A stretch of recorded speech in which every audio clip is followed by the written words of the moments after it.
Pulau Jawa. Hanya itu saja Belanda, dan fokus Belanda memang hanya menjajah wilayah itu.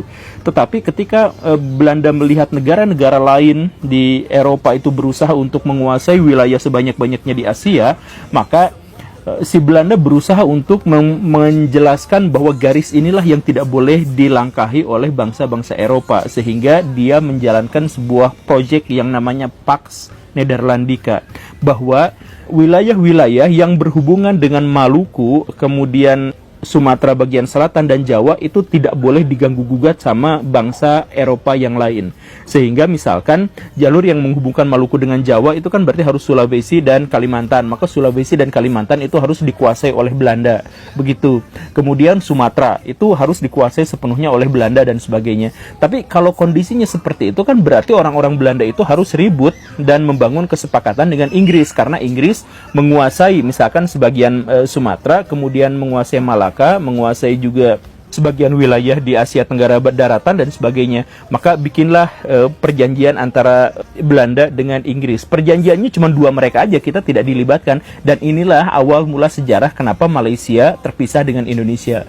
Kenapa Brunei, Singapura terlepas dari wilayah kesatuan Nusantara. Awal mulanya itu dari pembagian antara Inggris dengan Belanda di sini. Dari kesepakatan antara Belanda dan Inggris ini diputuskanlah bersama bahwa Sumatera itu diserahkan sepenuhnya kepada Belanda, sedangkan Inggris mendapatkan bayaran dari beberapa wilayah di Afrika Selatan dan ditambah ditambah Siak. Nah, ini adalah kesepakatan yang menyenangkan buat mereka, tetapi kita nggak tahu apa-apa soal itu. Sehingga, nah ini si Belanda, karena Pax Nederlandica itu berusaha untuk masuk ke wilayah Sumatera bagian utara yang dikuasai oleh Aceh. Aceh tentu saja tidak terima, dan ketika Belanda memasuki wilayah-wilayah itu, kapal-kapalnya ditenggelamkan.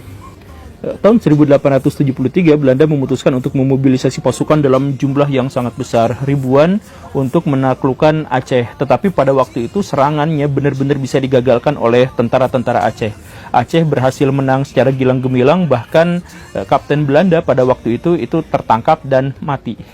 Belanda pada waktu itu benar-benar menanggung malu yang sangat luar biasa di hadapan orang-orang Eropa. Dia ditertawakan, tapi bagaimanapun perang sudah dimulai. Perang yang akan berlangsung selama puluhan bahkan ratusan tahun kemudian dimulai pada tahun 1873.